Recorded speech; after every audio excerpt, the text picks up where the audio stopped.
September the 11th, 1998. My name is Charlie Henson. I'm at the Houston 12th Armored Division reunion. Today I'm visiting with John Critzas, the A Company of the 714th, and I appreciate you coming today.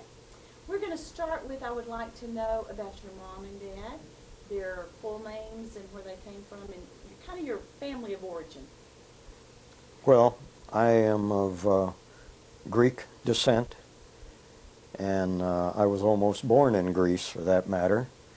My mother and father, after the Turks ran them out of their hometown of Smyrna in 1922, they married after that, and I was conceived, I should say, in 1924, and when my mother realized that she was pregnant, and my dad had been to the United States and got his degree in engineering, civil engineering, so then he went back to Greece and practiced engineering and subsequently got married.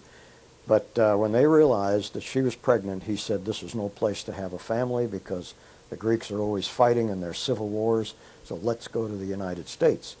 Well, they didn't get started until almost her 9th month of pregnancy, and they got on a ship finally and came to New York, and 3 weeks later I was born.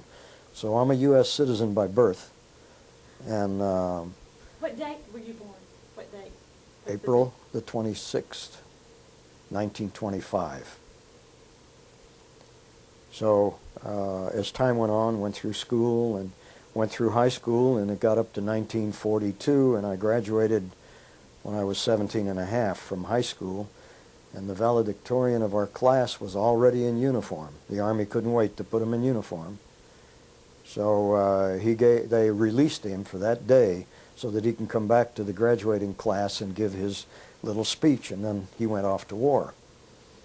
Tell me your mother's full name. My mother's full name was Mary Christophorou in Greek, and of course Critzas, her married name. And my dad's name was Evangelist John Critzas, and my full name is John Evangelist Critzas. Okay, tell me about, you got me clear, do you have brothers and sisters? I have one sister who lost her life in about 1968 in an unfortunate car accident, but that's the only other relative besides aunts and uncles. Tell me about high school, what you were like and up to graduation. After graduation or before graduation? Before? What were your interests and stuff in high school? Well, getting through, by the time you get to the last grade of high school, in my case anyway, I was not what would be called a scholar. I was kind of bored, and we all knew the war was going on. It started in 41 while we were in school, and I didn't have the foggiest idea in 1941 that I'd be involved in it. But at age 16, you don't think about those things. So again, I was not much of a student, but I got through high school in pretty good standing, and started the university, Washington University in St. Louis, in the chemical engineering program. And after one semester of engineering, I turned 18, and the government said, "Greetings, you've got plenty of time to go to school. We want you. You're out of here." And birthday was April 26th, and May 12th I was gone. So then I was sent directly to Texas, all the way to El Paso, for training with the anti-aircraft. Tell me about the training. The training was something that we weren't used to, but 18-year-olds can adapt to almost anything. And we trained in Logan Heights in El Paso for the anti-aircraft, which involved primarily a 50 caliber machine gun, 4 of them mounted on a turret on a half-track, and we had forced marches and hikes and the whole 9 yards, and pretty rigorous physical training. I almost didn't get in. My biggest fear of being drafted was that I'd be 4F, because I weighed 110 pounds soaking wet. And after 6 months in the Army, my weight jumped up to about 150. So at that point in time, everybody that was in school wanted to serve the country. Not like the Vietnam era where you had protesters and all that. Nobody protested in 1941 and 42 and 43. Everybody left willingly or unwillingly. They left. And when the outfit that I was attached to in El Paso, Texas, the anti-aircraft battalion, was getting ready to ship to the South Pacific, I thought this is no place for me, so I signed up for ASTP, which was the ongoing Army Specialized Training Program. And they picked 2 people out of our battalion in El Paso, and I was one of the fortunate ones. And we were sent to Camp Paris, Texas, rather, to Texas A&M University. So I became an Aggie. And we had a lot of fun because my first few weeks at the school were pretty easy because I'd already been to the university and I already had the courses that they were offering me. So that only lasted 3 months anyway, and the whole ASTP program shut down, and we were redeployed and given to various divisions to make up strength to go overseas. And I wound up at Camp Barkley to join the 12th Armored Division. I wasn't given much of a choice. The only choice I had really was we were lined up on one side of the street, and the cadre for the Armored Division came over and they looked at us, and of course they're looking at us as pencil pushers and schoolboys, which we were, and not soldiers. And they said, okay, you guys, you're in the Armored Division now. Do you want to be in tanks or do you want to be in infantry? And I thought about that for a minute, and they said, everybody who wants to be in the tanks, get on this side of the street. Everybody in infantry on that side. So I thought, well, I'm not going to carry 60 pounds of stuff and walk. I'd just as soon ride. So I went across the street and joined the tanks.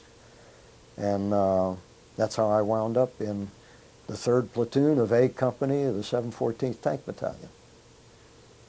Tell me about Barkley, your first impressions, and the person you remember, the first person you remember at Barkley. Just kind of tell me what it was like walking into Camp Barkley. Camp Barkley was a dust bowl, so you didn't remember much of anything. It was just an Army camp, not unlike any other ones that I'd been in. It was a lot different than school, I can tell you that. But it was a big dust bowl, and unimpressionable for me with the other than the fact that I understand now that there were about 60,000 troops at Camp Barkley, which is a lot of soldiers. And then we were busy with our everyday routine, getting to know the company and the men that you had to work with, getting to know our equipment, and going to the classes, going through physical training, obstacle courses, the gun range, learning the M1, learning all of the weapons that we had to know. And it was pretty much a crash course in military discipline. That's really all I remember. It wasn't very impressionable for me. It was work. But I knew it was the outfit that I would wind up going overseas with. And Abilene, of course, was, back in 1943, was pretty much of a drag. And it's kind of a dead town even today, but it's grown considerably, and it's very clean and very nice as far as the city is concerned. And it has ACU there. Yeah, it is. Okay, tell me about the guys in your platoon, the ones that you knew that you were going to go off to war with, impressions of who they were, and who was serious, who was the one that kept things light, you know, kind of the relationship that y'all molded together there at Barkley. You want names? If you can remember them, if not, that's okay. Well, I guess I remember my platoon sergeant most of all. His name is George Moss. Good. And he was a big, tall guy and a pretty good disciplinarian. And I had no real relationship with George at the time. I was a private, or a T5 after I became gunner. And answered to the sergeants, and they were on a different level.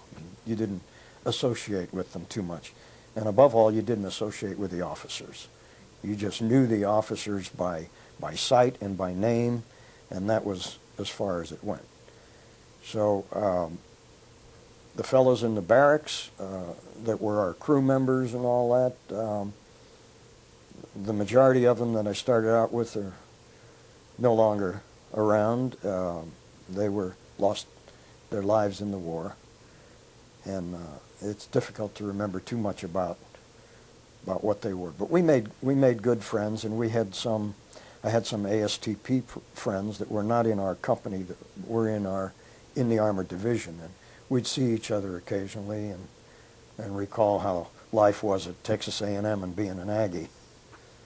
Coming out of the ASTP, for yourself, I've heard positive and negatives. How did you feel about getting pulled out of ASTP and sent?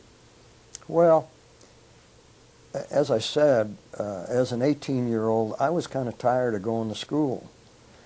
And when I went to ASTP kind of as a stopgap measure to keep from going to the Pacific. And that turned out, I think, to be a good move because I'm still here. Had I gone to the Pacific, I may not be here anymore. But for me, ASTP was fun because I already had a head start, and I'd already had the first year and a half of engineering, a semester and a half of engineering. So it was not very difficult. And when they closed the program down, we all knew what they were doing. And we knew that there was a war to be fought and a war to be won, and we were going to be a part of it. So at Barkley, you kind of settled in as a gunner? Yeah, okay. Right. Tell me the vehicle you drove, describe it, act like I have never seen it before. I've seen it, but tell me what it looked like, what it was like inside, where you sat. Kind of tell me that. Well, it was a tank. I know, It didn't look like the tanks we have today, but it was an M4A3, if I've got it right, or M4A1, and it had kind of rounded sides on it. I think it was called a Sherman. Some of them we had were Chrysler tanks that had big old 9-cylinder Wright Whirlwind engines in them. They'd go 100 miles an hour on a straightaway, not quite, but 50 or 60 on a concrete road downhill. But if you got them out in the dirt, they'd stop. And we all learned to drive. Everybody was required to learn how to drive and how to shoot and how to use the various armament that was on the tank. The quarters inside, as a gunner, he was in a chair smaller than the one I'm sitting in right now. And right at his back was the tank commander who was standing up. Immediately in front of him, not more than 2 feet away, was what we called a bow gunner or an assistant driver.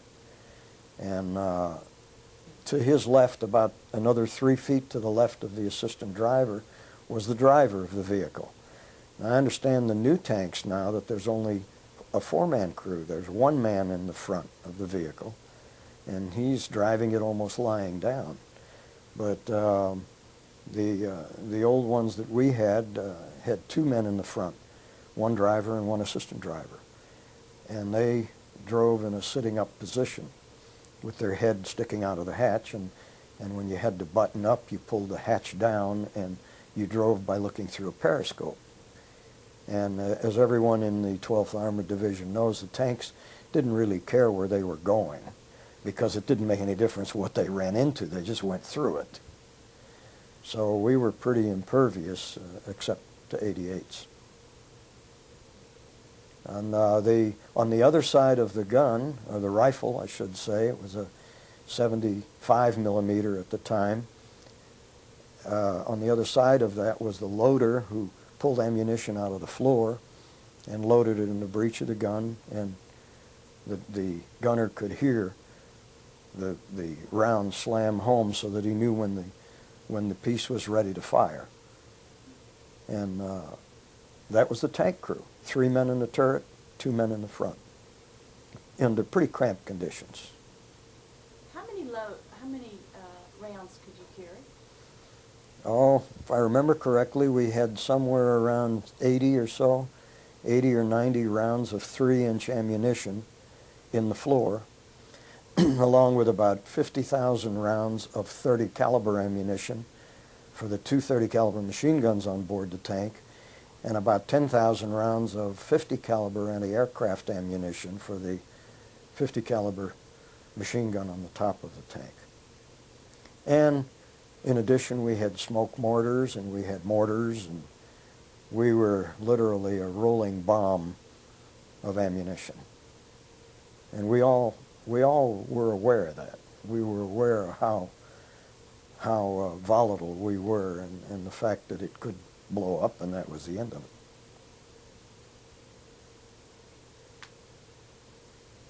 Okay. Anything else about Barkley that would stand out in your mind? Not really. It was a training center, and for the length of time that we were there with the 12th Armored, I'd say we got 24-hour training. We had forced marches, we had bivouacs, we had maneuvers in the field. There were lots of snakes and lots of cactus, and nobody ever gets used to that. Is there one funny story, one kind of a weird thing that happened at Barkley that you'd like to tell us about? I don't really recall any funny stories at Barkley.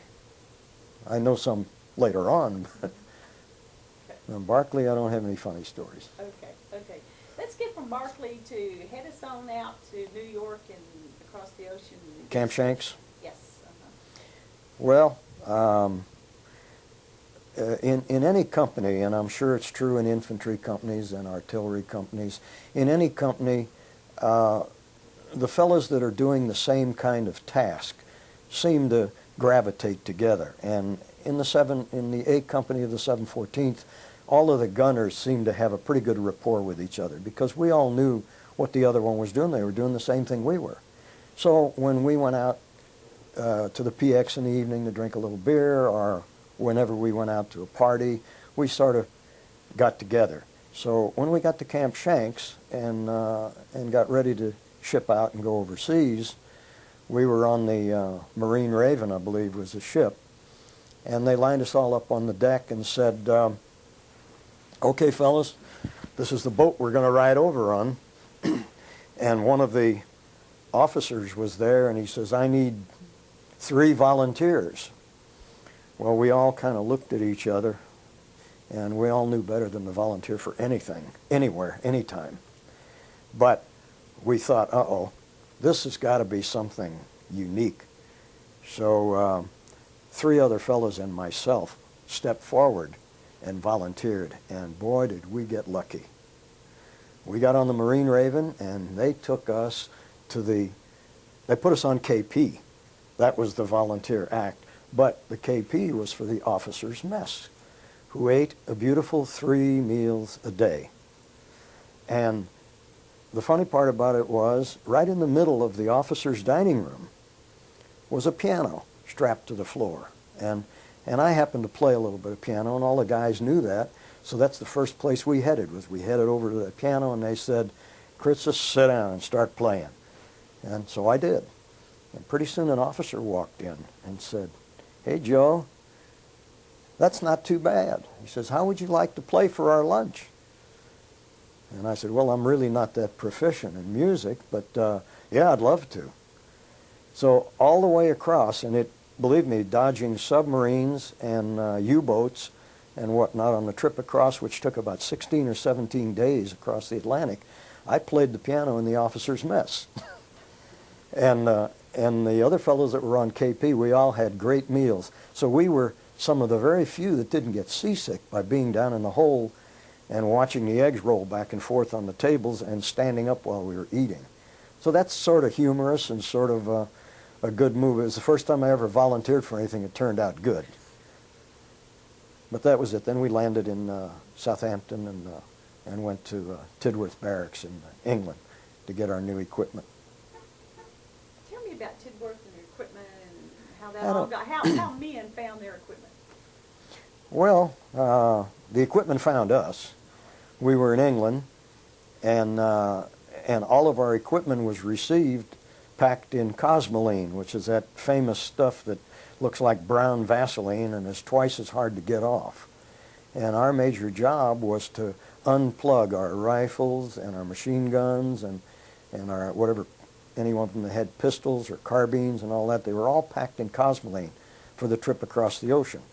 So quite obviously you want your weapons shooting when you get into a situation. So we were very carefully boiling the Cosmoline out of the guns and oiling them and making sure they were all right. And that's that plus a couple of 3-day passes to London, or 1 or 2 day passes to London.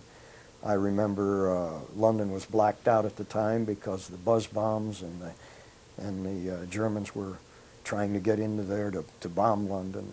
And I do remember the brownout and the blackouts in London. It was very difficult to get around. You mentioned boiling your guns.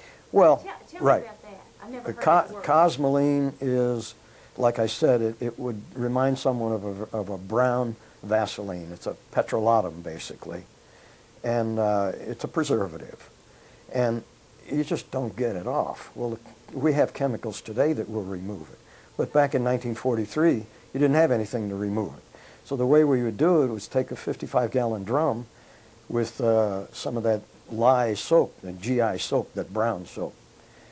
And we'd get it boiling hot, and we would immerse the weapon, whatever it happened to be, carbine, M1 or whatnot. We would immerse it in there, and that hot lye, very alkaline water would boil the Cosmoline off of the weapons.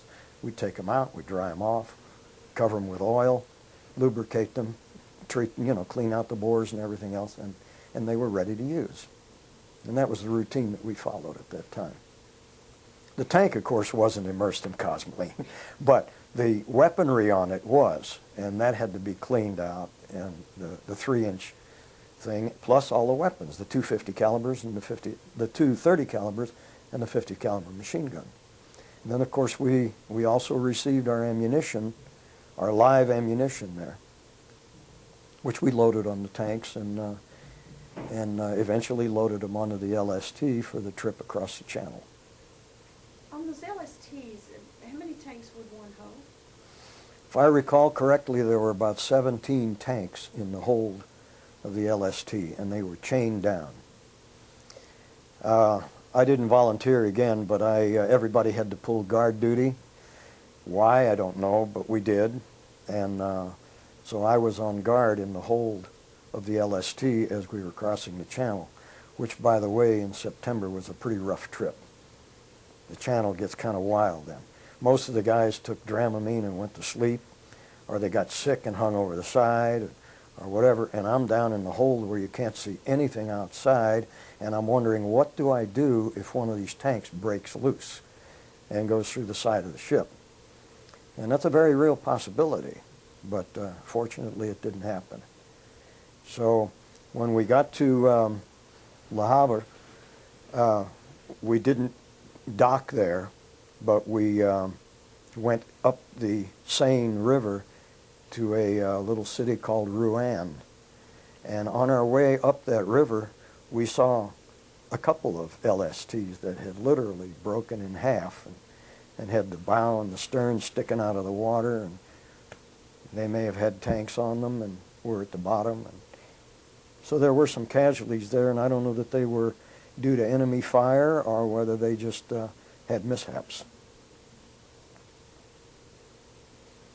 How did you unload from the ships to the land? Well, we didn't have a beachhead to make, but the LST, as you know, it's a great big floating soap dish, and the front part of it is a ramp that flops down, and we just drove the tanks off.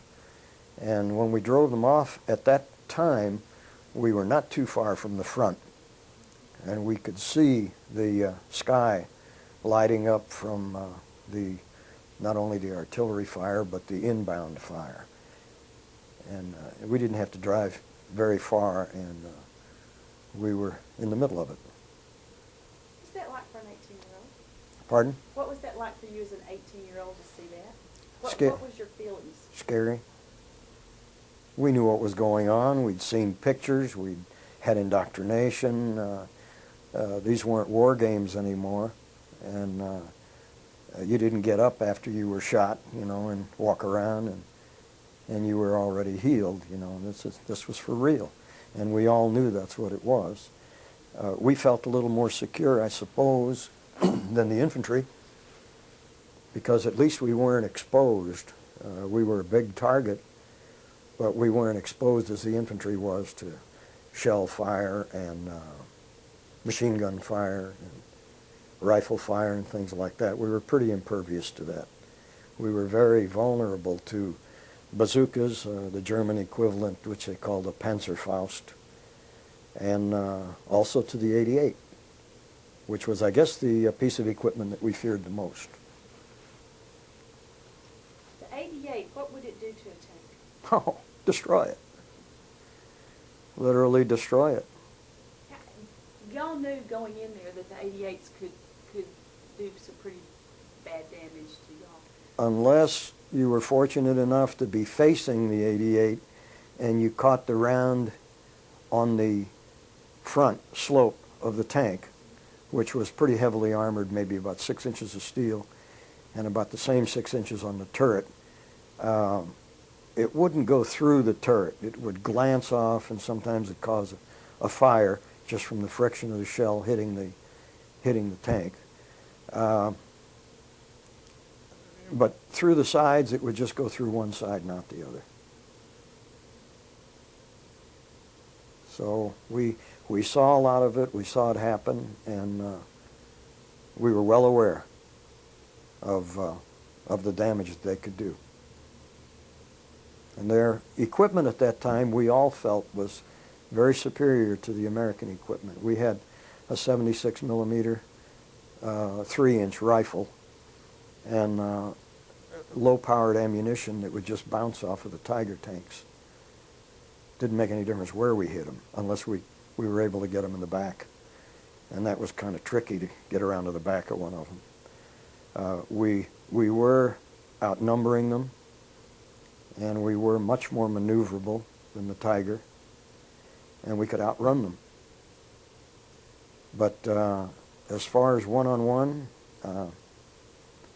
it was a pretty good match. In fact, it was a lopsided match. The German equipment was better than the American. And I guess that impressed us. It impressed me.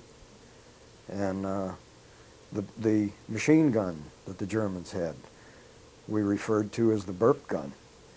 And only because it fired so fast that I think our Thompson submachine gun would fire at about 900 rounds a minute, and I'm not sure about these numbers. And the burp gun would do 1,500 or 1,600 rounds a minute. So there was just that much more lead that they could throw out. And so it was tough for the infantry. Their machine guns were faster, not just their handheld machine gun, but their actual machine guns. The anti-tank guns were, I don't recall what the German equivalent of our anti-tank gun was, but other than the 88, were very effective, and they could disable the tank.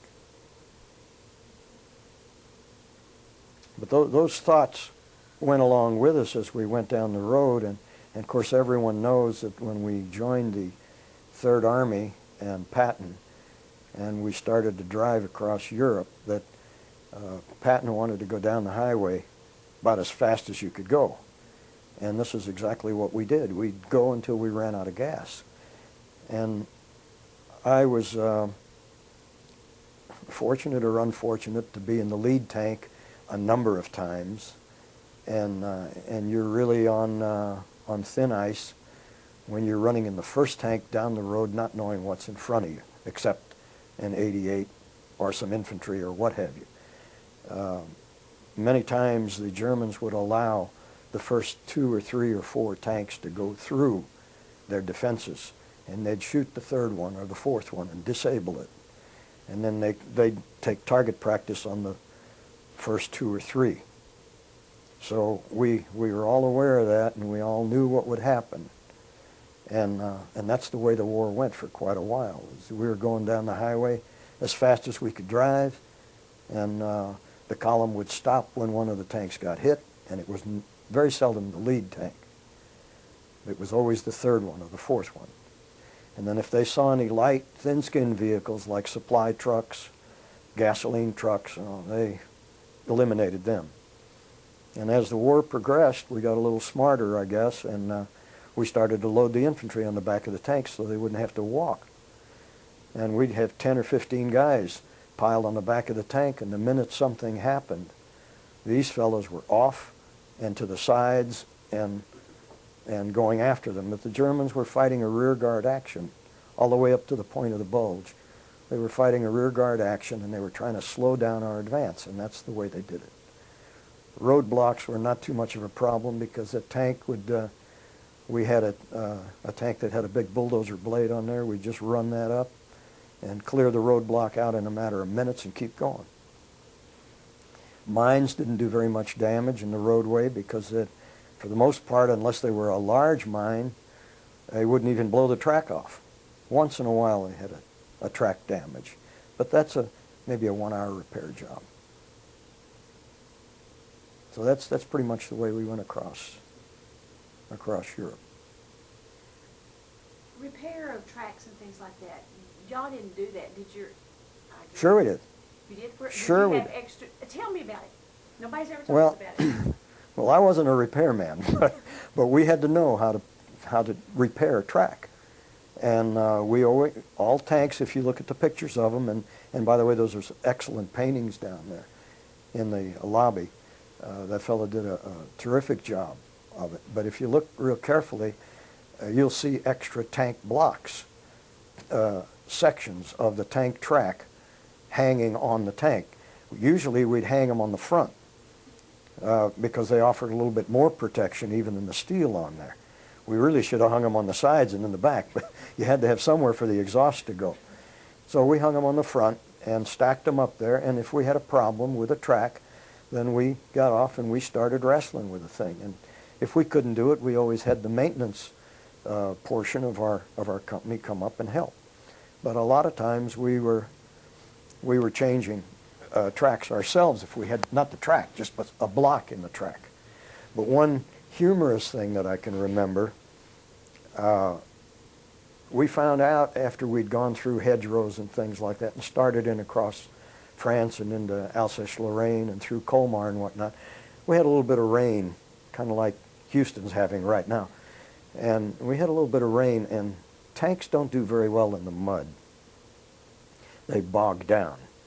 So somebody got a wild idea that they could develop an extended track, that is, make the tracks wider, which the German Tiger tanks already had a wider track. And I think the new tanks, which we have a couple of them here to look at in Houston, have a much wider track, and they have better stability on wet soil.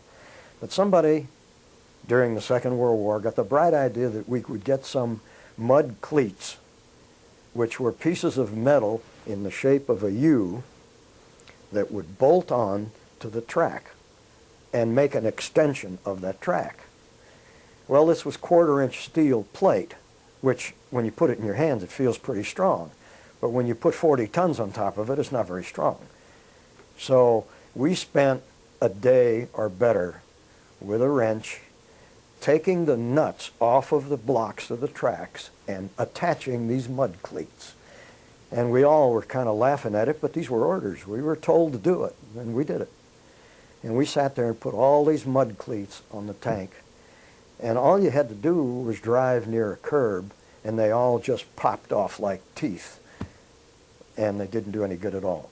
And when the tank got out in the mud and started to bog down a little bit, that 1/4-inch plate just kind of bent up and was totally useless.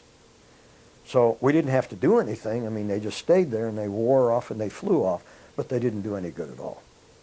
So I guess somebody made a lot of money selling mud cleats to the tanks in that kind of terrain. But generally speaking, in the movie Patton was very well depicted, and when General Patton was trying to lead the tanks and direct them as a military policeman, and direct them across that muddy terrain, they showed how difficult they are to maneuver. And it takes a good driver.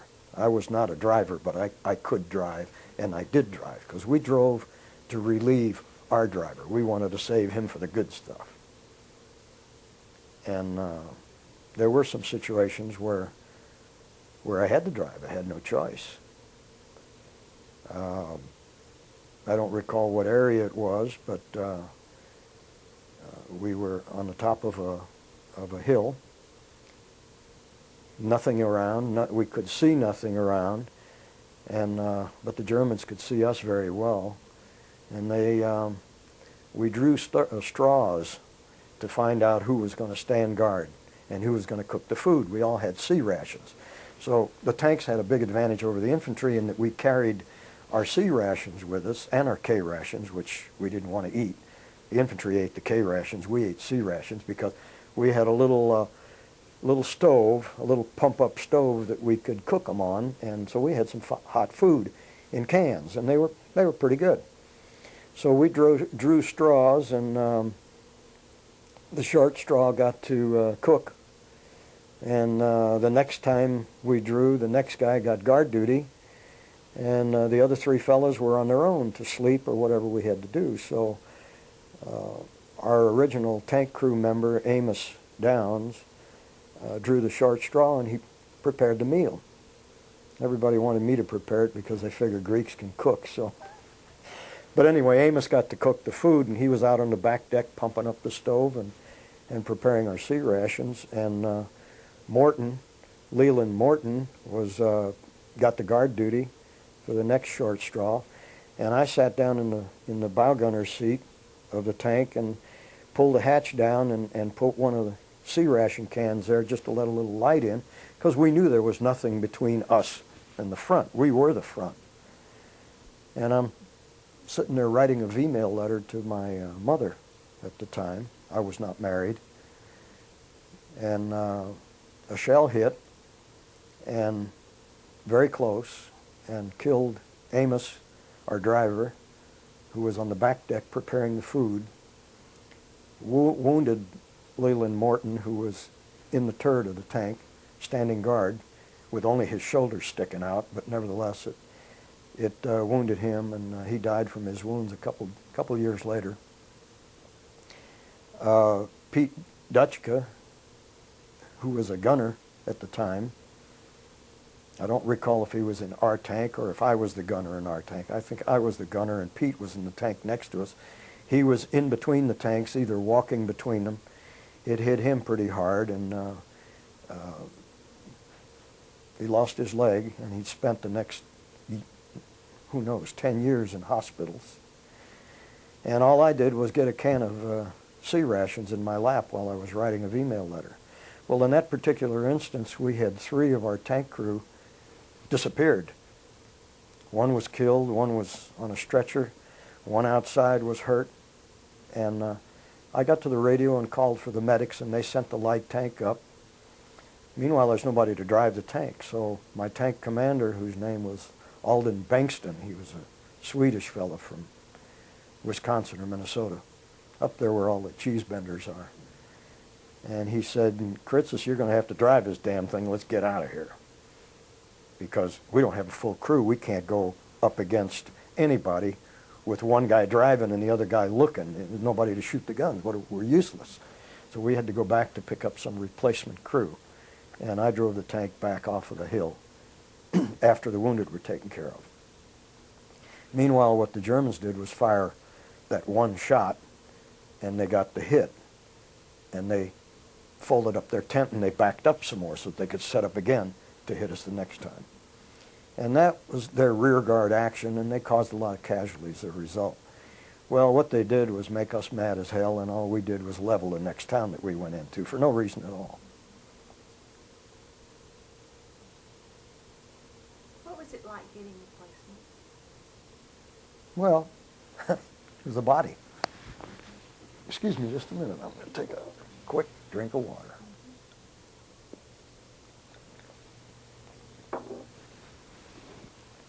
The replacements came from, they weren't necessarily Armored division replacements. They didn't necessarily know the tank. They certainly didn't know the crew. And the replacements came from what we used to call a repo depot, or a repo depot, I don't remember what, but this was just a pool of men when they needed fill-in men. That's where they came from. They'd had basic training. They fired an M1 rifle. They might have fired some carbines. They might have been proficient in machine guns, but they were strictly replacements, and they were usually green and scared to death. And they had good reason to be.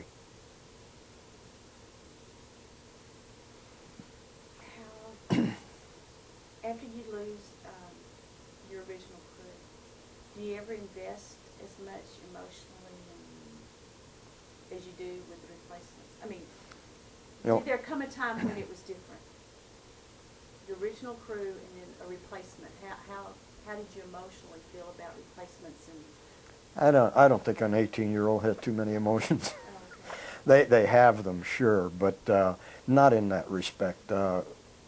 We looked at a replacement as another man, and we wanted to find out real quick, did he know how to load the gun? Did he know how to fire the gun? And could he hit what he was firing at? And when they could prove that to us, and they could prove that they could do what we were doing, they were accepted as part of the team. We were all in the same war. We all knew what we had to do. We didn't want to be dependent on somebody that couldn't do anything.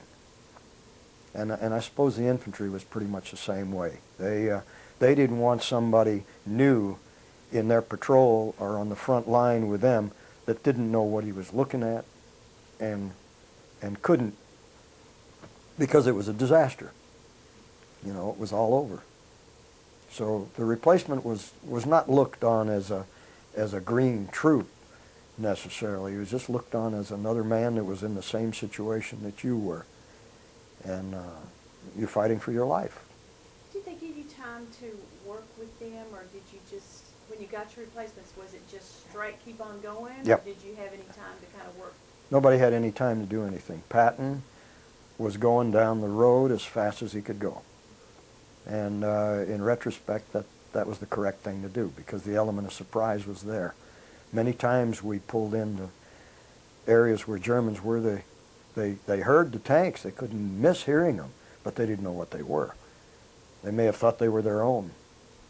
And we just drove past the infantry. We didn't even bother with the German infantry. We didn't want them close, but at the same time, they wouldn't fool with the armor. They let the armor through. They went after the thin-skinned vehicles and the infantry behind us. And that was the reason why in rapid movement like that, that we started loading infantry on the back of the tank. And whenever there was action, then the infantry got off, and they were a tremendous asset. In fact, you can't talk over the roar of one of those vehicles.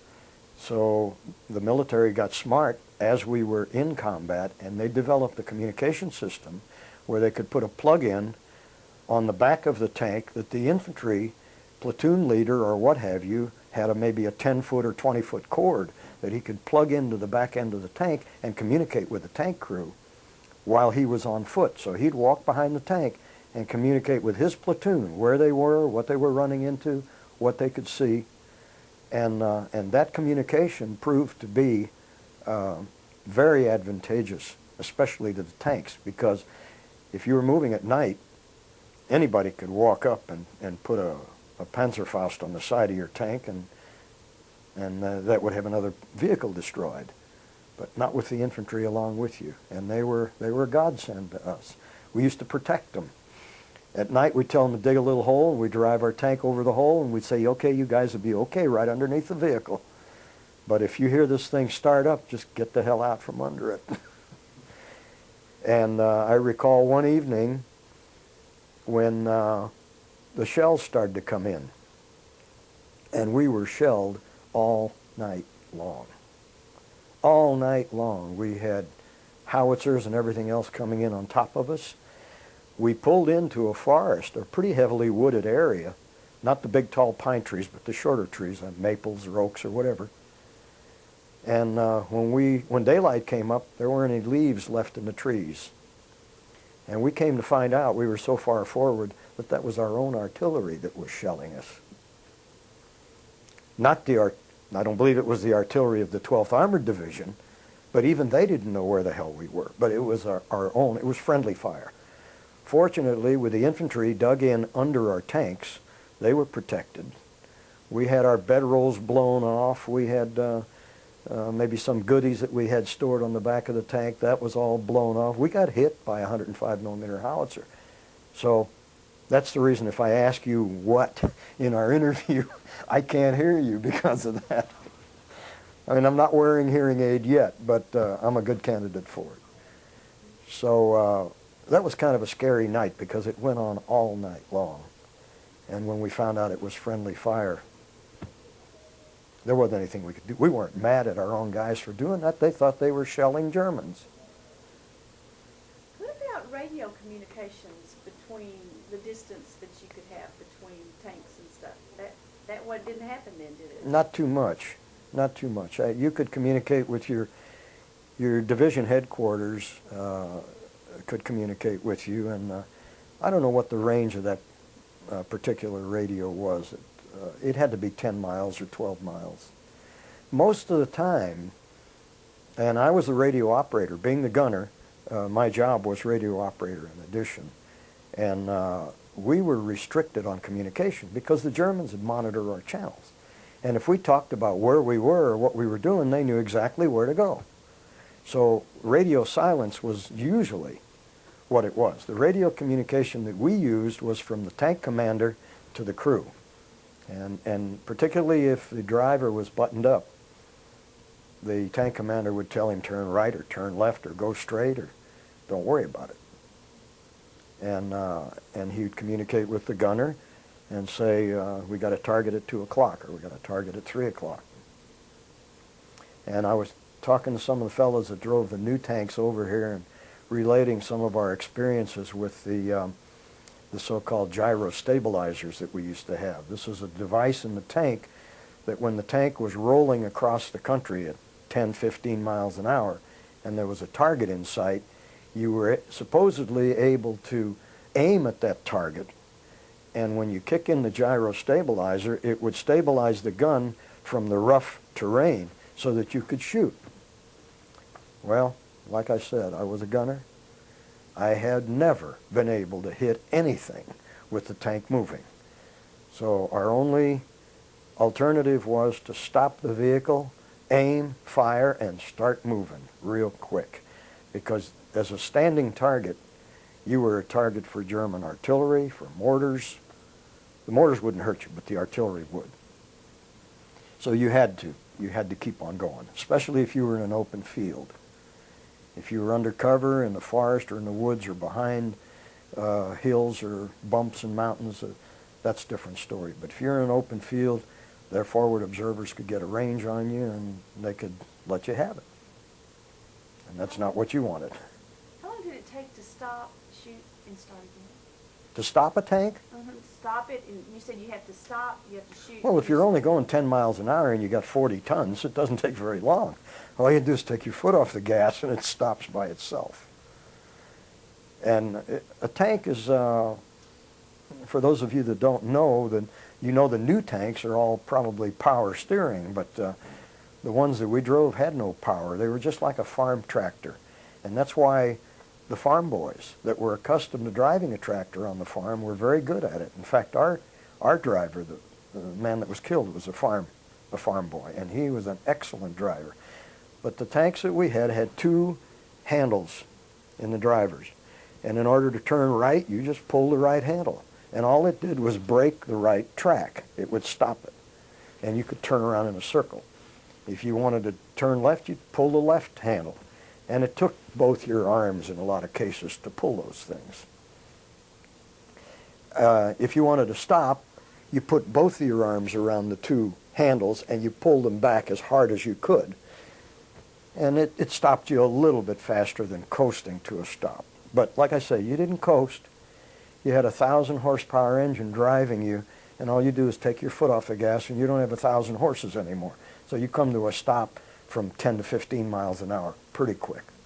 maybe 20 or 25 if you're on good hard ground and going across fairly flat country. You may get up to 20 miles an hour. I understand the new vehicles will run much faster and much easier to drive. Tell me, that's great. Tell me about, tell me your first action in Europe. Let's go back and, what was your first action that you remember? First battle? I think the one I described to you. And it wasn't really a battle. It was before Herlesheim. It wasn't a battle because you visualize, the old Civil War battles with the British Army all lined up in red coats and the American freedom fighters all lined up in the woods and all that, and they shoot at each other. Battle lines like that were not in existence in Europe. And when the tanks come down or go across an open field, there's not another group of tanks sitting there waiting for them, or at least there wasn't as a normal course. Once in a while we run into 3 or 4 or 5 Tiger tanks, and they were emplaced like that, and they would maneuver to try and hit us, and they did. But you didn't all of a sudden get thrown into a battle. The battle erupted when things happened. And we were, when I described before, when we were at the top of this little hill, I made the comment to our tank commander, and I said, I don't know why in the hell our officers would put us in such a visible position. Why don't we go down into the valley? No, we were told to stop and stop right there and observe and find out where the enemy was. Well, we found out they killed 2 of our guys and wounded several more.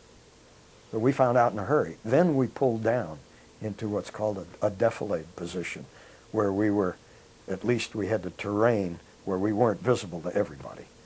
And the 88s couldn't zero in and pick us off one at a time. Because I frankly don't know what it was that hit us, whether it was an artillery shell or whether it was an 88. But I know it did hit. It didn't disable the tank, but it, for all practical purposes, it wiped out the crew. What about Herlesheim? Herlesheim was, I guess I was one of the fortunate ones. Many of the fellows in this division were taken prisoner of war. Some of them are here at the reunion. We were A company, and we were going in on one side. We weren't ordered to go into the city. We were a flank protection, a flank fire, and we were on the far side of the creek, closer to the city, in an open field, which was a terrible position to be in, because Herlesheim, as we all know, was full of 88s and full of resistance, strong resistance. And night was coming rapidly.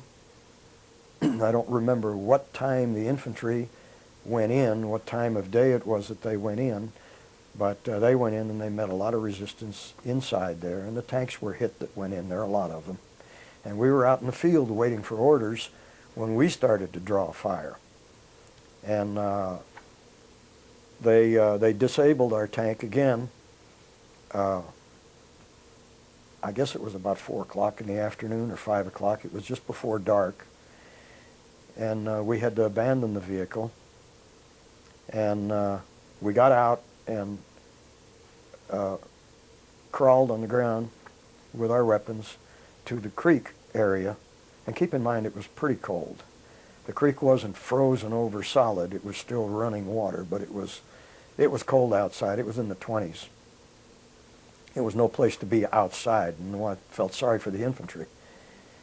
At least we were inside in a vehicle, so now we learned what it was like to be outside.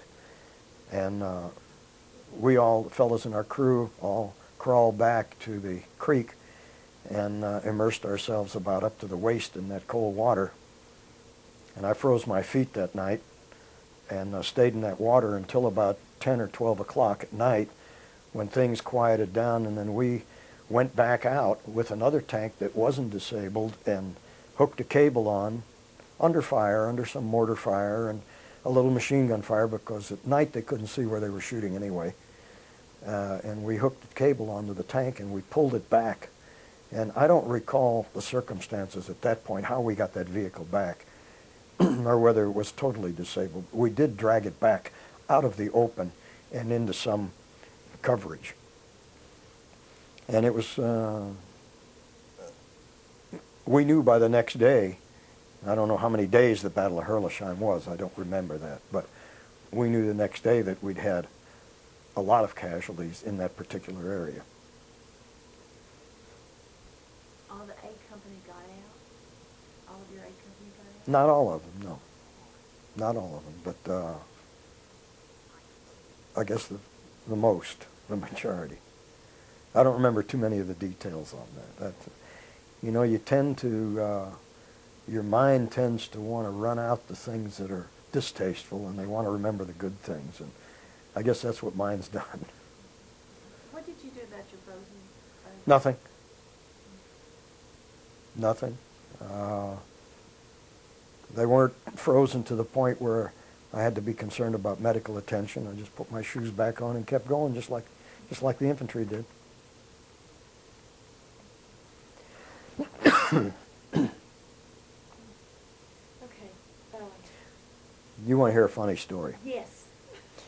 A little bit beyond Herleshheim, as we were going through Germany, I suppose, in one of the German villages, we were, quite obviously, you're not able to bathe under combat conditions. And you don't come home to a nice shower and clean sheets and all that. You sleep in the clothes that you've been wearing all day long. And we've been wearing these clothes for some time. You don't even change clothes. And you get pretty crummy after a while. Well, we pulled into a little German village, which I don't recall whether it was occupied or not, but it was not destroyed. And we slept, of course, with the vehicle, in the vehicle. We didn't billet ourselves in the houses. But the tank stands about 9 feet tall, so we're already at the second floor window. And the German women were around. They were always offering hot coffee and schnapps out the window, as I suppose they did to their own troops. But this one particular city, and I don't recall the name of it, we had an opportunity. We thought we were going to at least be there that night.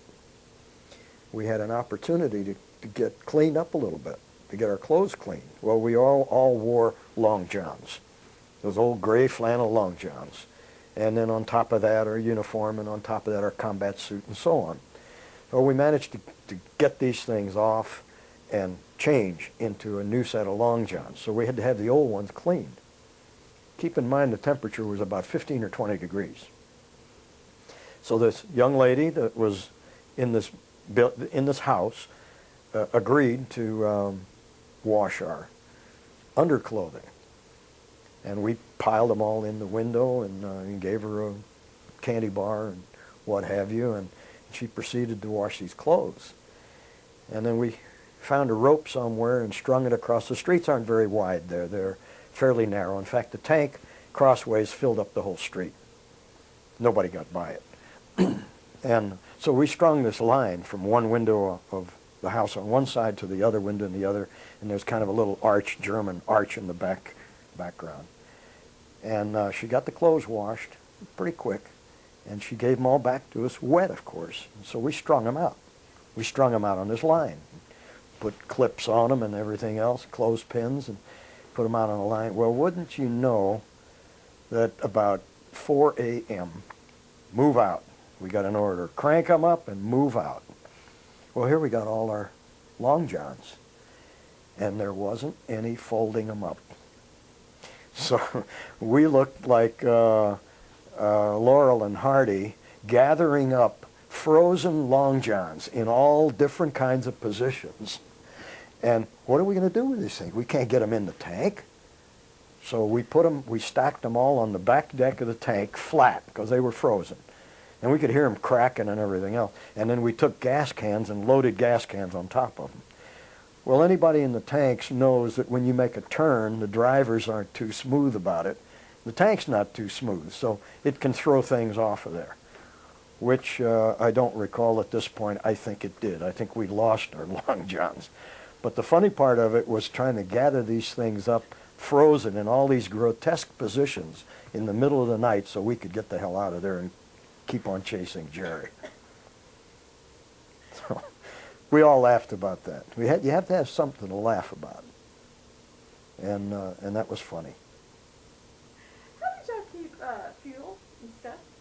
About what? How did you keep fuel? So you were talking about your cans, and I noticed the gas cans and the portraits Yeah. that was done. Yeah. And how did you keep all that coming? Well, there was a supply division called the Red Ball Express, and the majority of the people in the Red Ball Express, were driven by black fellas, and I don't know why, but they lent themselves to able to drive those things because they really had a time bomb there. They had gas cans loaded in the back of those not semis, but the trucks, the gas trucks that they had, and they would drive the gas very often through areas where the tanks had already been through and the Germans would converge on, knowing that there wasn't any armor back there to defend them, and they'd shoot up the supply line.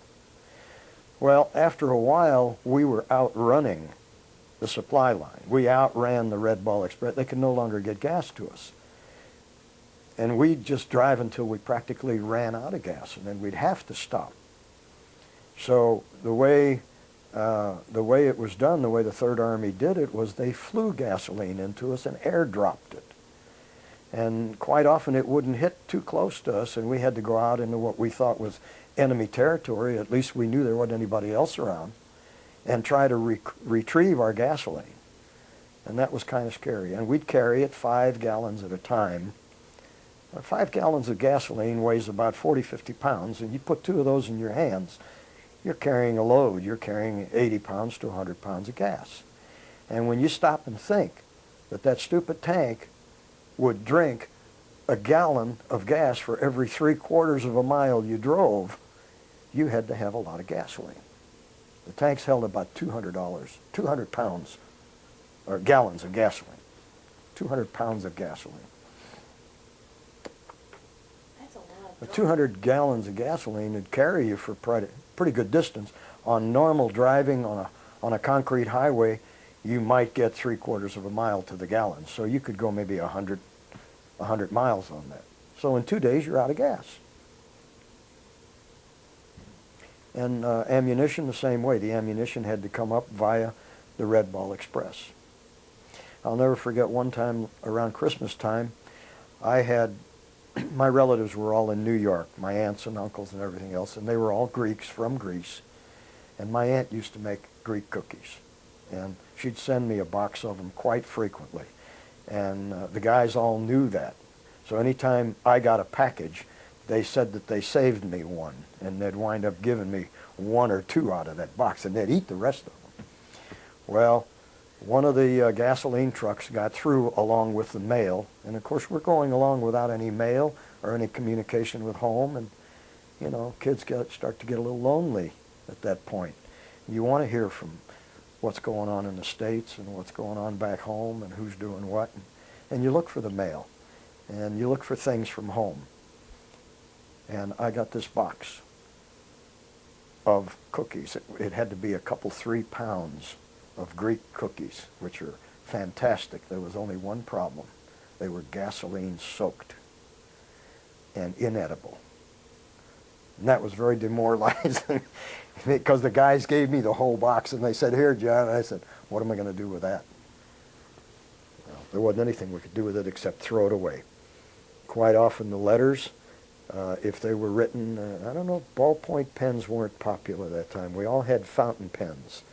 And if they were written in an indelible type of ink, the gasoline would not wash it off. But if you had something like a ballpoint pen or even pencil, gasoline would just wipe out the words. So many of the guys got letters and you couldn't tell who they were for.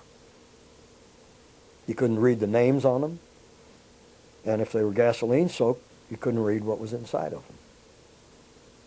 So that part of it, that didn't happen all the time, but it did happen.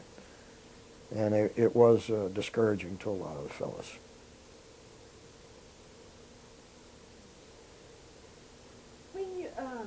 When you got past Herleshon, well, you might have already covered it.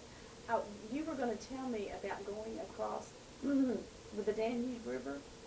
Mm-hmm. Was it the Danube you were talking about? Yeah, before the Rhine. Yeah, before the Rhine. Tell me about that. Well, I think we crossed, is it Dillingen? Was that the city at the Danube? They blew most of the bridges up in our face before we could get to them. So the engineers, the combat engineers, threw up a pontoon bridge. And I don't know how many, well, the drivers, obviously, in the 12th Armored Division had the privilege of being able to drive across. But that was a very scary trip, to look at a pontoon bridge, knowing that you're in a vehicle that weighs about 40 tons, and you're going to get on this thing that's floating on the water, and you're not going to sink it. Well, I didn't drive across. Our driver drove across.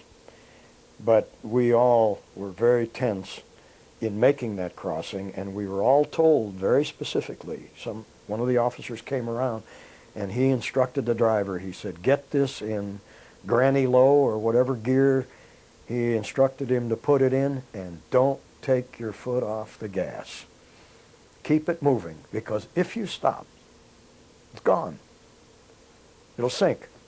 If you keep moving, you're going to keep advancing onto the next flotation area, and you're going to get across. Well, we moved an awful lot of the division across the pontoon bridge before the engineers could repair any of the other bridges that had been damaged and allow them to cross on something that's a little more substantial than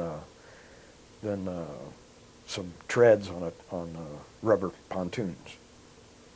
One tank at a time? No, the pictures would indicate that the tanks had about a 200-foot interval, but you didn't get two tanks one back to the other.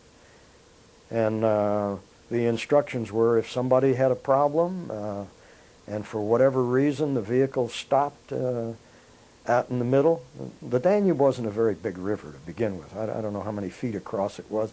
I would guess maybe 100, 150. Maybe it was bigger than that. But the tanks would, there were no more than, if I remember correctly, no more than two on that bridge at a time, on the scary part of the bridge at one time. And the tracks did take in water. We didn't get any water in the tank, but I could look out the turret, out the hatch, and the water was halfway up on the tracks as we were going. Not far enough up to jeopardize the engine or anything else, but you could see very easily that if you stopped, it would be. And that's where you'd be. That's where you'd stay. Of course, we weren't under fire at the time, which made a big difference.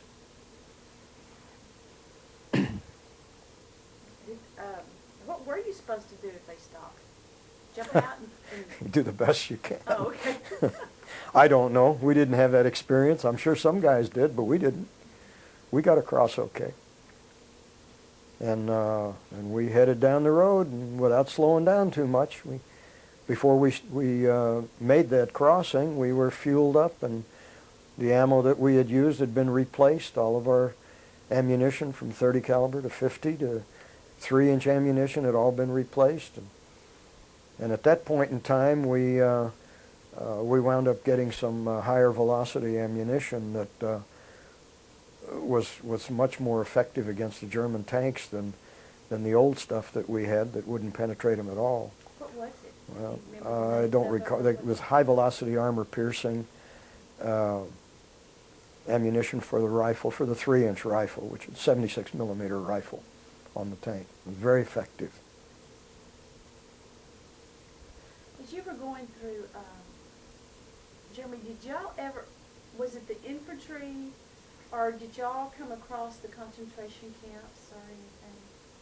Did y'all? Oh, sure. 714. Tell me about that. I haven't had many people who experienced that talk about it. Well, first of all, we didn't know what we were going into. And what was the name of that particular camp? Do you remember? There was one that was the Stalag 5 that somebody mentioned to me. But No, no, this was not Stalag 5. Landsberg? Do you recall the name? Landsberg. Landsberg. We were our particular platoon and our particular company, being again in the lead. The Germans had evacuated the area.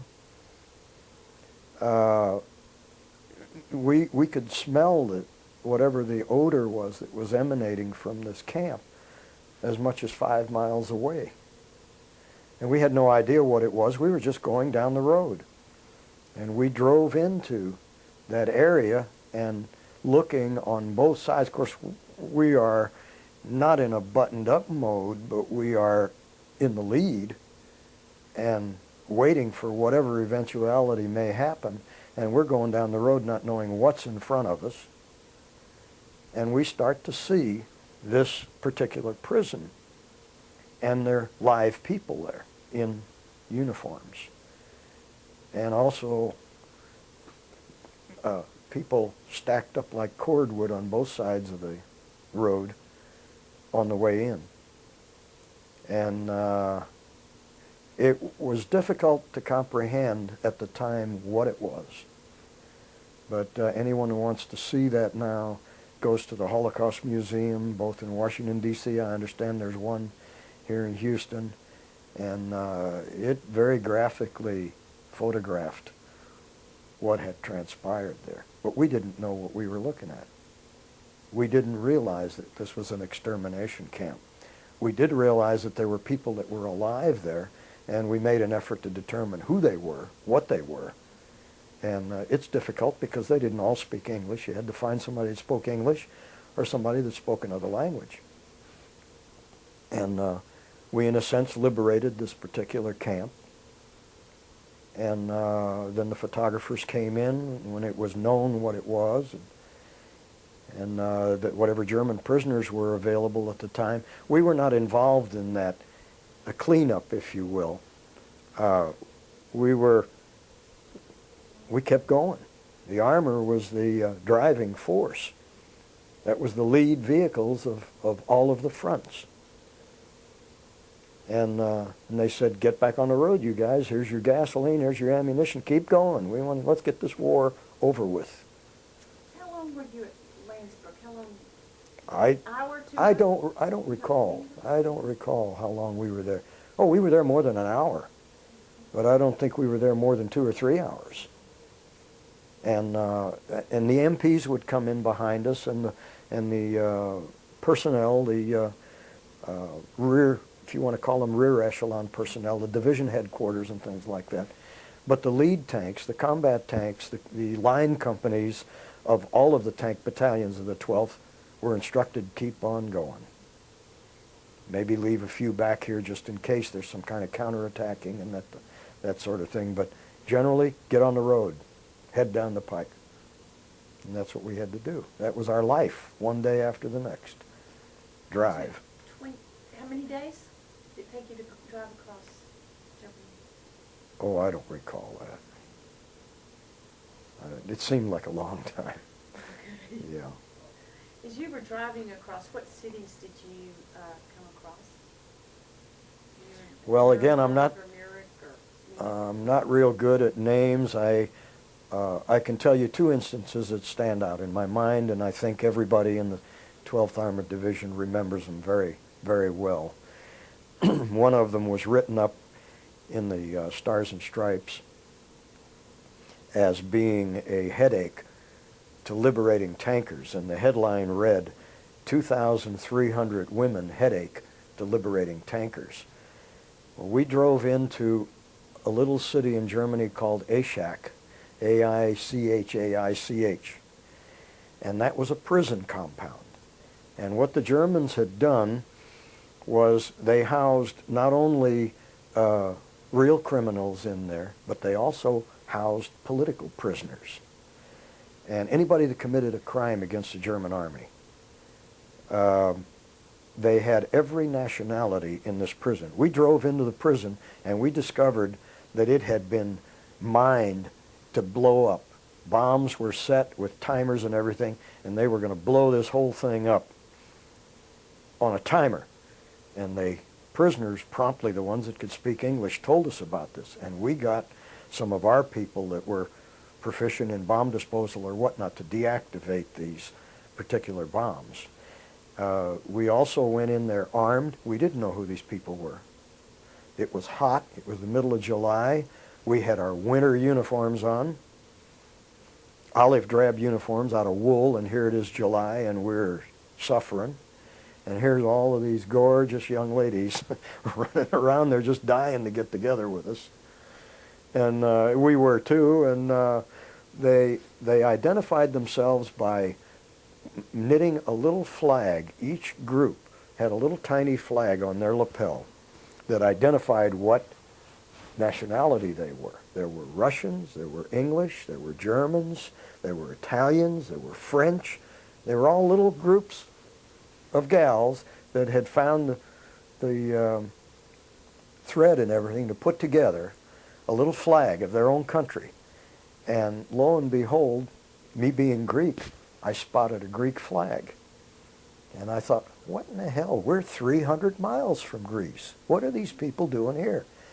So when I went over to a group of them, and they were not in a prison, they were loose out in the yard.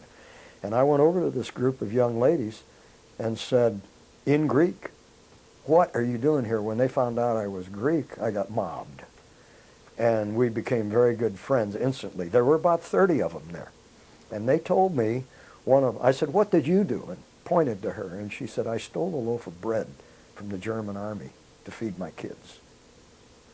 And another one, sabotage against the German army when they occupied Greece. After the Greeks took Mussolini and ran him all the way back to Italy, then Hitler went down there with his crack troops and they overran Greece and simply occupied it. And they hated the Germans. And they did everything they could to fight the war on the side of the Allies. And Greece is a small country. There's only about 8 million people down there today. I don't know what it was in the 40s. But they fought to the best of their ability. They did whatever they could from a sabotage. If they found out any of them were saboteurs, they just shot them. But the women, they transported the women, the ones that they caught, to Ashak, and they were part of that prison compound. So if I remember correctly, we were there 2 or 3 days. And there were a lot of things that happened at Ashak, a lot of stories. But at any rate, it was a memorable experience, and I think everybody in the 12th that was there remembers that. The other experience was a city called Speyer, Germany. And Speyer was well known for its wine. Very famous German wine. And of course, in the infantry, you can't carry wine.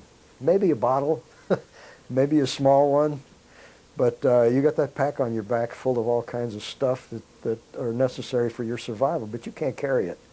But in a tank, lo and behold, we could carry cases of wine. And this is exactly what we did. We fought our way to Speyer. I think there was a battle there. I don't know how detrimental it was, but I don't know how many casualties there were. Everywhere we were, there were casualties inflicted, but I don't recall. We didn't have any. Our particular group or crew didn't have any. But we got into Speyer and we said, okay, this is where we're going to hang our hat for the night. The Rhine is right there. Those were the bridgeheads at Remagen and the other various bridgeheads. We were trying to capture a bridge intact so we wouldn't have to float the Rhine on a pontoon bridge. And that evening, we knew we were going to stay in town, or at least we thought we did. So we proceeded to get something besides K rations and C rations. And a couple of the other fellows and myself, and again, I don't recall who it was I went with now, but whoever was in our crew, come on, let's go. We need to get a couple of chickens, find a chicken coop somewhere out in the outlying area in a barn, and wring their necks and clean them. And we had the chickens in the pot, getting the feathers off of them. We were going to fix ourselves a beautiful chicken dinner because we thought we were going to be there. And of course, we're drinking the wine all the time. And all of the guys are getting pretty well juiced. So somebody is saying, hey, one of us better stay sober so he can drive this damn thing. But you can have a little bit, but just don't get too much. I myself, if I remember right, drank myself into oblivion. They had to carry me into the tank. And I think I had a knot on my head for about 3 weeks after they carried me to the tank and dropped me in the hatch and said, you're going to sleep through this crossing. So we had a good time, but we were ordered to move out about 2 o'clock in the morning. And that's what we did. But it was sort of a scary move because I think all of the officers and certainly all of the non-commissioned officers knew because they were part of the group. They were part of the party. And we managed to get some. We got the chicken cooked. We weren't supposed to do it, but we did. And we all wound up with billets in a house somewhere. We found a stove and hot water, and we picked the feathers out of them and cooked them and had ourselves a real feast because the mentality at that time of even a 19-year-old is you don't know if you're going to see tomorrow. You see your friends disappear from one day to the next. You don't know if tomorrow's there for you or not. So you live for the day and for the moment, and that's what we were doing. We were having a ball. We were really having a good meal and good wine and good fellowship and all that. And we had our guards posted, but they were kind of minimal. And the order came down to move out, and we were all pretty well lubricated. And I think most of the guys will remember that. And we went on from there and just kept chasing Adolf all the way to his home. Where did you end up? Where were you at the end of the war? Berchtesgaden. Tell me about that. Well, very mountainous, very beautiful country. Let me back up just a little bit. As a 19-year-old, we were in the Ardennes, which is the Bavarian Alps, the southern Alps on the Italian and Swiss side. And that was a scary drive going through those mountains with a tank, because if the streets were frozen, the tank slid. And you didn't want to start down the mountain in 40 tons of steel. The trees wouldn't necessarily stop you. So it was a very precarious trip through some of those mountains in the Vosges and in the Ardennes forests. Further along, the terrain flattened out a little bit in southern Germany, particularly around the Bastogne area. It wasn't quite as hilly, and you couldn't see the Alps. But in going through the Alps, as a gunner, I'd tell the guys down in the front to button their hatches because you couldn't traverse the turret with the excuse me. You couldn't traverse with the hatches open, the bow gunner and the driver. They had to be buttoned, closed. And then you could traverse the turret. So I asked him to go ahead and drive buttoned up, which they could do, or he could do, the driver could do, as could all of them. And what I wanted to do is I wanted to traverse the gun. We were driving east, and I wanted to look to the south, and I wanted to look at the Alps through the telescope of the gunner's sight. And I did. And it's magnificent to look at the Alps through a telescope. It's even more magnificent to be in them. Well, I vowed at that time that I wanted to revisit that area at some point. And I've been back there 2 or 3 times. And it's really beautiful to get in the middle of the Alps. And I don't have any feeling of the war when I go there. I know that I was there. I know what we went through. I know where we went through it. I know some of the battle sites that we visited. But none of that war, as it is defined, comes back vividly to you. They portray it in Hollywood a lot, you know, that you lapse back into these things. And That didn't happen with me. Maybe it's different with other fellas, but it doesn't happen with me. I can't get emotional over something that happened 50 years ago. The camaraderie and the rapport that we all have here when we see another one of the fellas that we know was there with us, it's just unexplainable. You don't know what it is that bonds you together, because you may not have anything in common with a guy. You may be a lawyer and he could be a postal clerk or a mechanic or whatever, but we were there involved doing a job at the same time, and we have that common bond, and it's great. And not very many outfits have that. The 12th Armored is kind of unique in that we were kind of later in the war. We didn't get probably shot up quite as much as some of the earlier divisions, like the 4th Armored and the 1st Armored and areas like that. But I don't know that they have annual division reunions and have that camaraderie that we have managed to be able to save so far. But getting back to Berchtesgaden, the war was nearing its end, and we were outposted in some of those mountainous areas. The radios wouldn't function beyond division headquarters, 10 miles at the most. I recall very distinctly being strafed by German Luftwaffe a day or two after the war officially ended in Europe.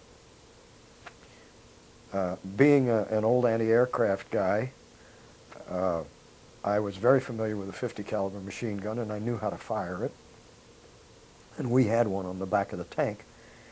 And I shot down one of the German aircraft that was strafing us. I saw the hit. I saw it go. I knew it happened, but nobody took credit for things like that, or not deliberately. At least I didn't feel that way. But we had a man in our company killed by sniper fire after the official end of the war. That stuff is kind of hard to take. But that was the end for us. That was Berchtesgaden was the end of the war. We did hook up with the Russians at the Elbe River,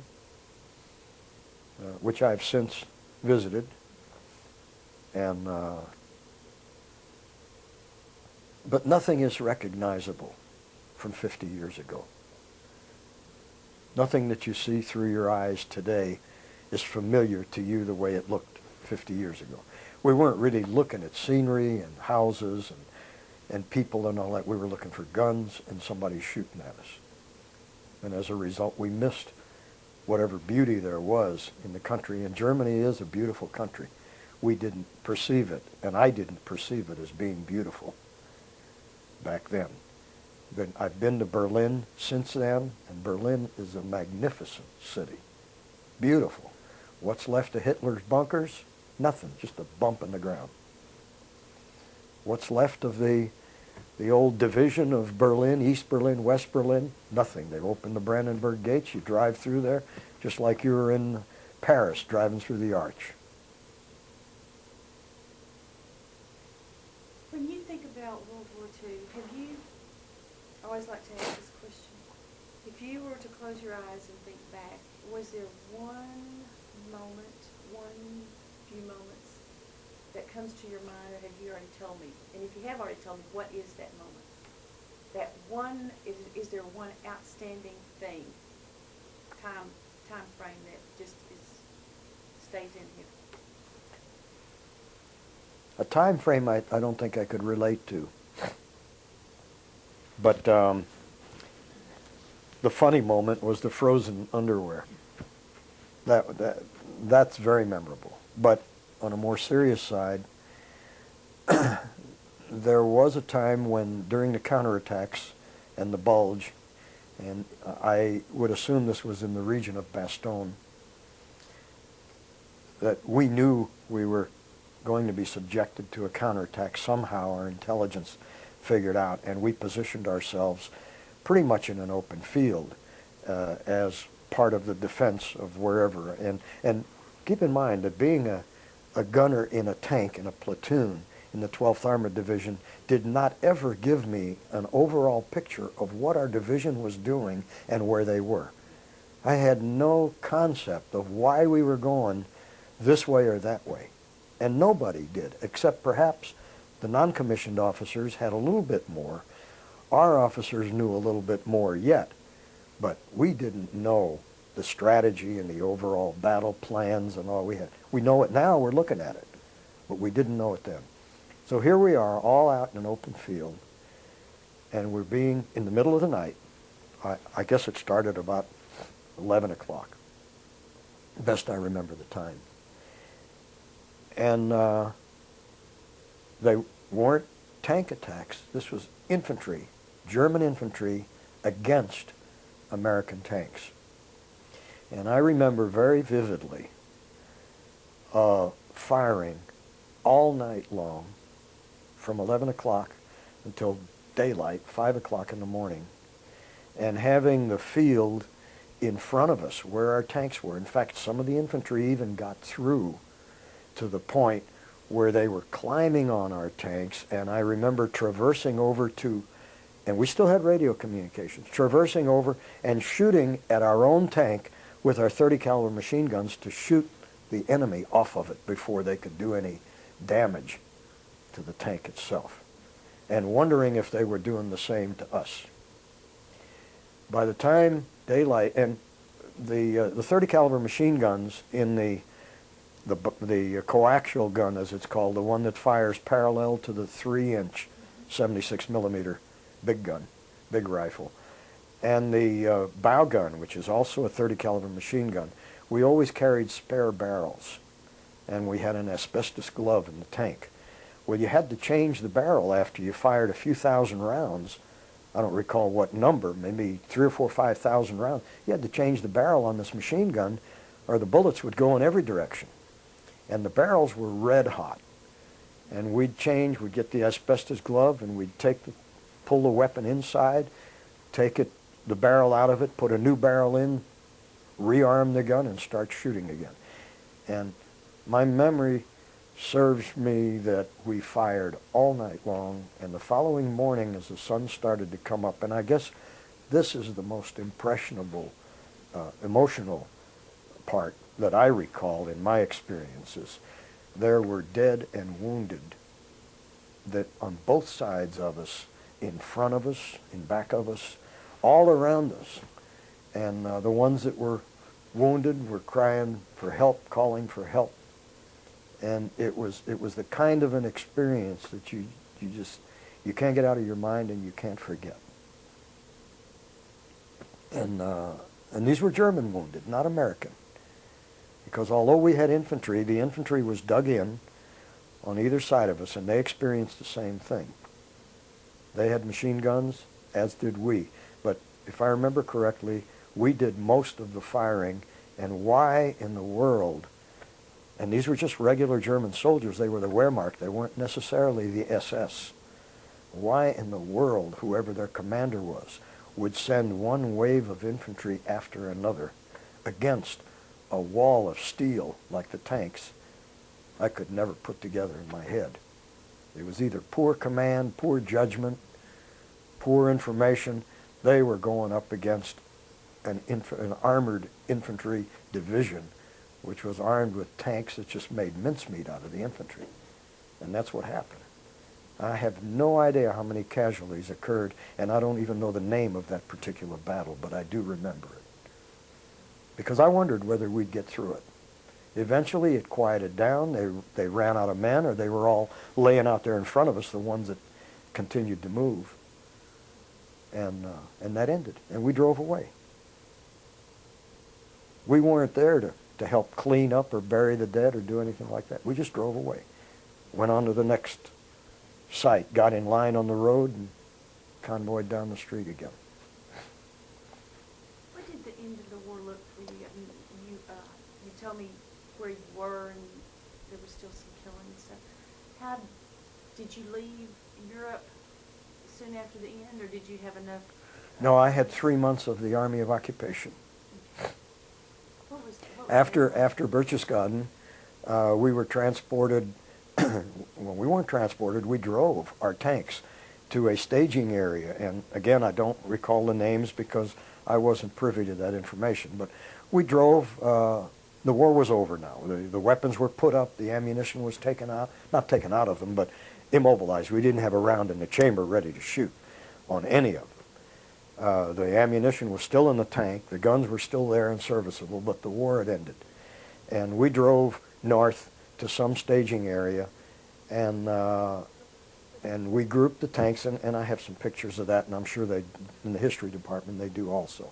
And that was where we were going to separate ourselves from our vehicles that transported us all the way from Rouen to where we were.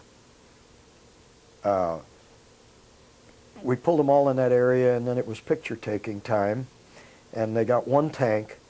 It didn't make any difference which one, and put one tank out there in the field, and then the photographers started to take the pictures of each individual crew as it was at the end of the war. And we all have pictures of the tank crew that we wound up with at the end, and we walked away from them. Here's this massive area. It looked like Camp Barkley all over again in the motor pool of the tanks lined up one next to the other, and that was our home for the length of the war, and we walked away from it. From then on, we were going to be billeted in German houses, and we were still armed, and live ammunition, no funny stuff, and we were Army of Occupation. We were the conquerors, if you will. And we were waiting to be told what to do and how to do it. And it was pretty much, we had German prisoners of war that had not been repatriated, preparing food and cooking meals and doing all kinds of things for us. And other than the fact that our main focus was how many points do we have and how in the world are we going to get home? That was what all of us wanted to do. The war was still going on in the Pacific, but Europe had ended in April or May of 1945. So they took our, if I recall correctly, they took our machine gun, we had a squirt gun, as we used to call it. It was a submachine gun. It was a pretty poorly made weapon, but it worked. They took that away from us, and we were left with our souvenirs and our sidearms and maybe some carbines and our M1s. They gave us M1s, and they said, here, this is what you got to take care of now. Because we didn't have an M1 in the tank. We had a submachine gun. And we were told after, I suspect, around 90 days of the Army of Occupation, we were loaded onto 40 and 8s, which is the 40 men and 8 horses, railroad cars, for the trip back to one of the cigarette camps on the coast of France, which is not a very big drive. I don't recall the distance, a couple of 100 miles to 300 miles, something like that. Europe is all real close together. It's not like the U.S. and you go from L.A. to California. So we were all loaded on 40 and 8s for the trip back, and we all had blankets and various things like that, which as we're going back, what are we going to do with these things? Well, we're going to sell them to the first Frenchman we see. The train slows down far enough to get some money for them, we're going to get rid of them. And we did that. We wound up in the port of Marseille, our particular group, and again the war was still going on, and we were told that we're in the infantry now. We were no longer the 12th Armored Division. We were just in one big mass of humanity called soldiers of the American Army. And we were under the impression in my particular group that we're going to go to the Pacific. We're going to load up on a ship, go through the Mediterranean with a rifle in our hand, through the Suez Canal, past India, and we were going to be replacements to the Pacific Theater of Operations. Right in the middle of all this, the first atomic bomb, and we didn't know what atomic was. We didn't know the name atomic bomb. The first atomic bomb was dropped on Hiroshima. The very next day, our plans were changed, and we were shipped from Marseille. We were ready to get on a ship to go. Our plans were immediately changed. We put in either trucks or GI trucks or rail or whatever it was at the time, I don't remember, and we were shipped to Camp Lucky Strike, which was one of the cigarette camps on the coast of Europe there near Le Havre, and for deployment back to the United States. And keep in mind, the first A-bomb was dropped. I don't remember the difference in days between the first bomb and the second. There were a few days in there. And I spent that time in the cigarette camp waiting for orders to do whatever we had to do. And gradually, we were told on the point system that we would be transported back to the United States for a 30-day delay en route, and then we were heading for the Pacific to end the war. That was our going rumor at the time. So we got on a Liberty ship again, similar to the one that we came over on, 2,000 or 3,000 GIs stacked up in bunks like pancakes. And I didn't have the luxury of of KP duty in the officer's mess that time. I was just one of the guys down in the hold. But the trip back was only 6 days. And lo and behold, on the third day out in the middle of the Atlantic Ocean, the bomb on Nagasaki was dropped. The war ended abruptly. And the headlines in the newspapers when we reached Boston Harbor said, "War's end," or whatever, hostilities have ceased. And the whistles were still blowing in Boston Harbor. I was hoping we'd come into New York, but we didn't, to see the Statue of Liberty. But we came in through Boston Harbor. And all of us ran down the gangplank of the ship as fast as we could, as fast as it would permit, with a duffel bag on your shoulder.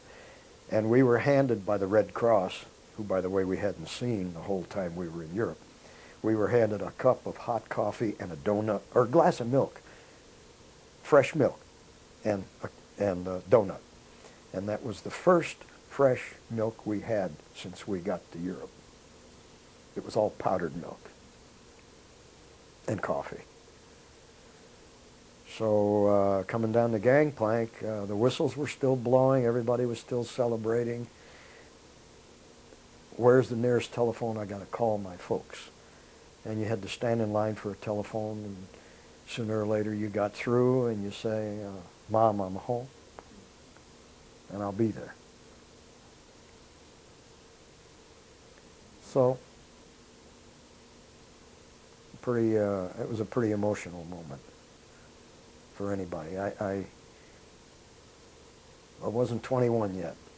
I had my 19th and 20th birthdays overseas. How did it make you feel? How? If you hadn't gone through that, what has it made you a different person? I suppose it aged you a lot. You matured quite rapidly. And I think there were some professional soldiers, some of the fellows that were in the military that elected to stay in. I think the message that I got out of all of this is, don't ever do it again. Don't ever go through it again. Don't ever do the kinds of things that would lead to war again, although it's happened. Korea, Vietnam, Gulf War. I'm a firm believer in military strength. I think this country should maintain its military strength to the fullest. I have a great deal of pride in my little country. I call it my country. It's not. I'm a U.S. citizen by birth, but I've been to Greece maybe 7 or 8 times. The Greek people, military service for the young men is mandatory. They don't care what you do. You're going to serve 2 years whether you like it or not. And you're going to learn military life. Not war, but military life. And I think it's good. I think that ought to be done in the United States, too. I think compulsory military service. We have a volunteer army. We have enough people that volunteer for it. But I think it would be very bad for this country to go into an area of complacency, to think that we're not vulnerable in any way. And I'm also a firm believer that if somebody's going to take a swing at you, don't just swing back. Get rid of them. Put them out of their mischief before they get too far. I was very disgusted with the Gulf War because, and I respect what President Bush had to do in stopping it, but I think we should have annihilated that idiot that's over there so that he doesn't continue to cause problems one way or the other. So I'm about as against war as you can get. But if somebody wants to tread on me, I'm going to fight back as long as I'm physically able. Is there anything that I've missed or something that you want to tell us? I think if I have something to do, but is there any area that I have missed in our 2 hours together? I didn't realize it was 2 hours. Well, I didn't either. I looked at my watch and went, it's after 12 o'clock. It's sure, it's very close, yeah. It's been interesting for me too because it's challenging to come up with things that happened 50 years ago. No, nothing you missed. When I got back, I always felt my military experience was great. I wouldn't trade it for all the money in the world. And I think the U.S. government took care of us as veterans. I don't like to see any veteran stand up and say, I've been neglected, because they haven't.